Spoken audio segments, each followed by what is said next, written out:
This story comes to us from freep.com, which is the Detroit Free Press.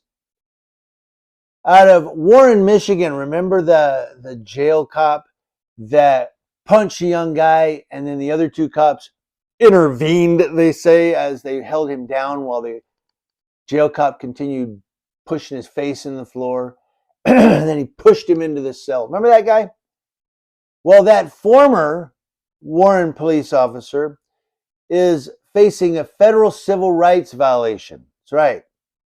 His name is Matthew James Rodriguez, and he's charged with deprivation of rights under color of law, which is a felony in the June 13th assault, which was captured on video, according to a federal complaint that was unsealed this week in U.S. District Court. Now, Warren Police Commissioner William Dwyer terminated Rodriguez on June 26th of this year, calling the assault on Jaquan Smith unjustified. And that was, of course, after an internal investigation was completed. He previously told the Free Press that Rodriguez's violations included using excessive force, conduct unbecoming an officer, and failure to have his body camera running. Now he's being charged with deprivation of rights under color of law. That was also the same chief that said, well, thank God the other two intervened. Yeah, what? They held the guy down for him. I don't know. That's intervention. That's some weird intervention. It's almost like someone's a coke addict and you go, I'm going to intervene. Hey, I'm going to intervene. Hey, buddy, use this straw. The federal complaint describes the assault and states that Warren's police non-lethal, I got to read that. The federal complaint describes the assault and states that Warren's police non-lethal use of force policy provides that officers use only the minimum amount of force necessary to effect an arrest, overcome resistance, defend themselves or others, or to gain control.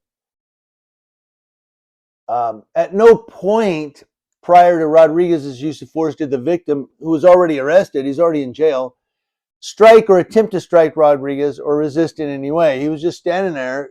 He may have said something. Maybe he said something like, your mother, or I had your mother. You know, maybe he said something like that. I'm just guessing.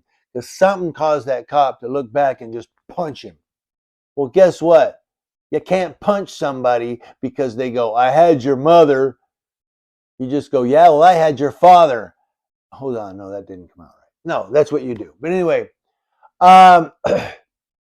moving on, I digress. Therefore, there was no basis for any force to be used by Rodriguez, and then the force that was used was unreasonable. What about the other two cops who held him down? Oh, they intervened. They did their training. What their training is to hold somebody down while another cop pummels them. The federal complaint states that the victim was provided with medical care for swelling and bruising in the area of the right side of his nose, and that Rodriguez caused the injury to the victim's face, including bleeding and swelling, that was visible in photographs taken by Warren police after the assault. U.S. Attorney Don Eisen said during a news conference in Detroit that this case involves a gross abuse of a citizen's rights by a police officer. Well, that happens all over America. I mean, why this one? Because it gained national attention? Yes, because it was in the news. That's why we record police. We put it on YouTube. The world sees it. And the departments go, man, you know what? We're on YouTube, dude. What you did is on YouTube. Boom. That's why we do it. The U.S. Attorney Eisen said, this case should send a clear message that we will not tolerate violence from civilians nor from the police. And this should send a clear message to those officers who defy their oath and the Constitution, contrary to the vast majority of law enforcement officers who carry out their duties and the difficult and dangerous duties that they have to carry out, while protecting the citizens of the district every day, that they will be held accountable. You will be held accountable, she's saying, if you violate your oath, if you violate the Constitution. She goes on, they will be held accountable, those who violate this oath in the Constitution. I think I just said that.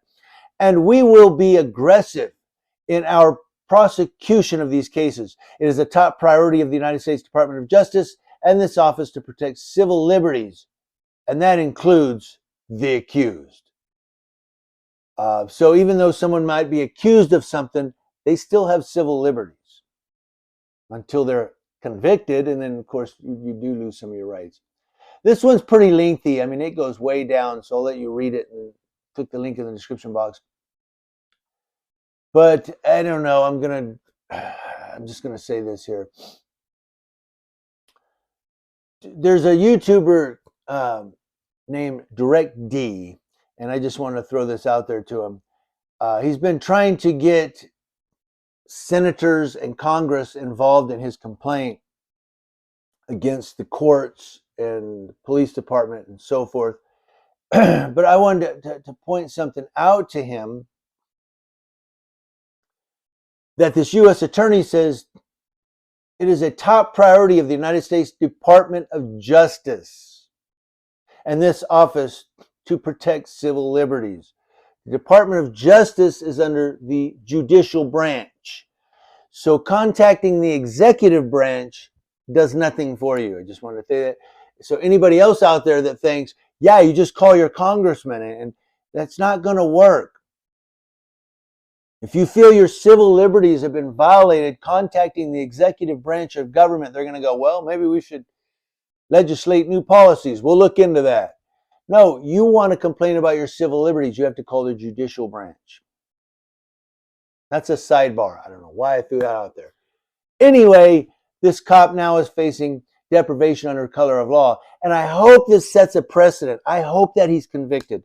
And it sets a precedent that any cop in this country that's going to violate somebody's rights like that on the street or in a jail, you can look forward to a civil rights charge of deprivation of rights under color of law. I pray that this cop gets convicted and this sets a precedent for every cop in the country. Do right or face the law yourself.